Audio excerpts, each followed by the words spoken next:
एक समय की बात है। एक गांव में एक भूतिया घर था। गांव वाले डर से उस घर के आसपास नहीं जाते थे। गांव वालों का मानना था कि उस घर में एक जादूगरनी की आत्मा रहती है। एक दिन गांव के कुछ साहसी बच्चे उस भूतिया घर में जाने का और उस घर में घूमने का फैसला किया। बच्चे जब घर के सामने गए तो देखा सिर्फ खिड़की खुली हुई है और वे सभी उसी खिड़की से अंदर चले गए। वे अंधेरे में घर के अंदर घूम ही रहे थे कि अचानक से खिड़की बंद हो गई। ये देखकर सारे बच्चे डर गए।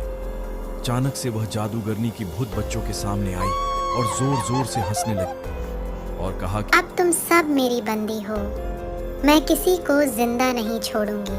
बच्चों को डर के मारे कुछ समझ नहीं आ रहा था, लेकिन फिर भी वे हिम्मत नहीं हारे और सब एक साथ मिलकर बाहर निकलने का रास्ता ढूंढने लगे। ढूंढते ढूंढते एक बच्चे को एक पुरानी किताब मिला जो कि एक जादुई किताब था और उस किताब में एक जादुई मंत्र लिखा था जिसके उच्चारण करने से वह आत्मा घर से दूर भाग सकती थी। बच्चों ने मिलकर उस मंत्र को पढ़ना शुरू किया। अचानक से एक रोशनी घर के अंदर आई और उस आत्मा को साथ ले गई।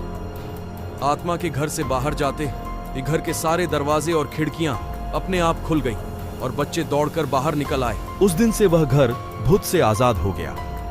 गांव वालों ने सारे बच्चों के साहस की तारीफ की और सबको इनाम भी दिया।